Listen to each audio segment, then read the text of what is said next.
हाम्रा महासचिवज्यूलाई, यहाँ पाल्नुभएका सम्पूर्ण मिडियाकर्मीहरू, पत्रकार बन्धुहरू र पत्रकारज्यूहरू र यस कार्यक्रमका अध्यक्ष महोदय र प्रमुख अतिथिज्यूलाई म अभिवादन गर्न चाहन्छु। यो म वासनकामा जाँदै गइरहेको छु। आदरणीय पत्रकार महानुभावहरू, ग्रेट ब्रिटेन प्रजातन्त्र विज्ञानी, मानव अधिकारको अग्रज देश, विश्वको शक्तिशाली धनी राष्ट्रमध्येको एक ब्रिटेनले आर्थिक फौजको अभिन्न अङ्गको रूपमा रहेको सन् 1997 अवकाश प्राप्त गोर्खा सैनिकहरूलाई चरम विभेदमा पारी समान कामको समान सेवा पाउनबाट वञ्चित गराइएको विश्वलाई थाहा छ। यो विभेदको अन्त र समान अधिकार प्राप्तिको लागि विगत 3 दशकभन्दा बढी समयदेखि भरका भूतपूर्व गोर्खा संगठनहरूको एकत्रित संस्था ब्रिटिश गोर्खा सत्याग्रह संयुक्त सङ्घर्ष समिति सङ्घर्ष गरिरहेको समय पत्रकार महोदयहरूलाई अवगत नै भएको थियो। आफ्नो समान अधिकार प्राप्तिको लागि 2013 15 दिने सत्याग्रह गरेको थियो। त्यसै गरी 22 मार्च 2018 संयुक्त प्राविधिक प्रतिवेदन सरकारलाई बुझाएको थियो। नेपाल सरकारले पनि ब्रिटिस सरकारलाई 12 फेब्रुअरी 2020 वार्ता गर्न पत्र पठाइएको थियो, तर ती सबै ब्रिटिस सरकारले सकारात्मक केही पहल कदमी हालसम्म गरेको छ।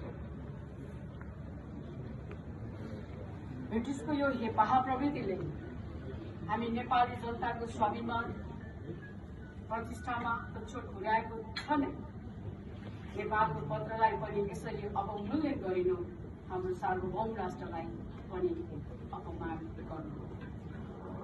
अग्रपङ्क्तिमा रहेर ब्रिटिस स्वार्थको लागि जीवन बलिदान दिने गोर्खा सैनिकमाथिको यस्तो विभेदपूर्ण व्यवहार स्पष्ट तथ्य अपहेलित र खेदजनक छ।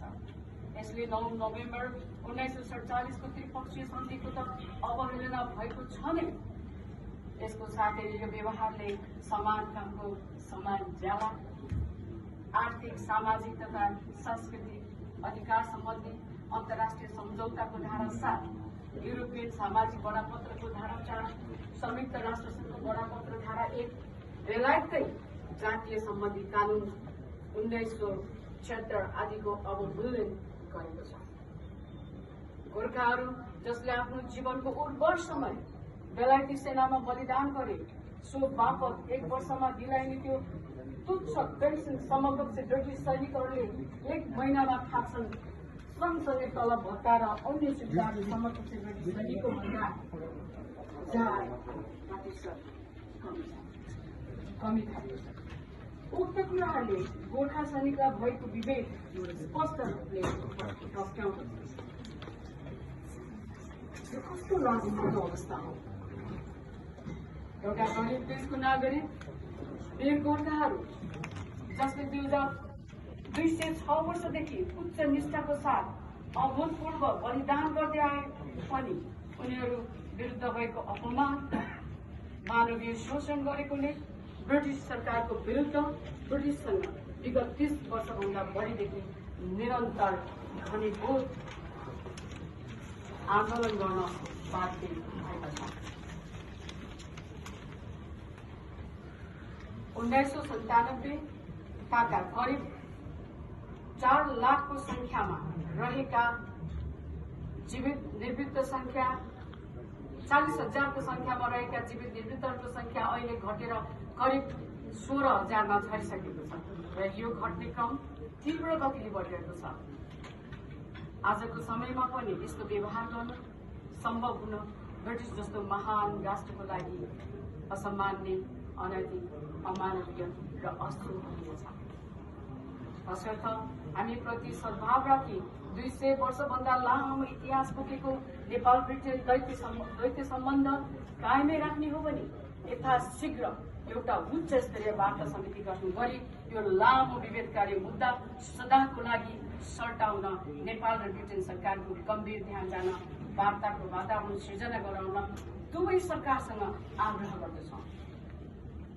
अन्यथा हामी ब्रिटिस सरकारलाई मे महिनाको सुरुमै अल्टिमेटम पत्र जाहेर गर्ने, त्यसको तोकिएको मितिभित्र सकारात्मक उत्तर नआए जुन महिनाको सुरुमा अन्तर्राष्ट्रिय कानूनविदहरूको सम्मेलन गर्ने, जुलाईको पहिलो हप्तामा रिले भोट हडताल, त्यसो गर्दा पनि सम्बन्धित सरकार अनेक बहानाको साथमा कानमा तेल हालेर बसे अर्को बृहत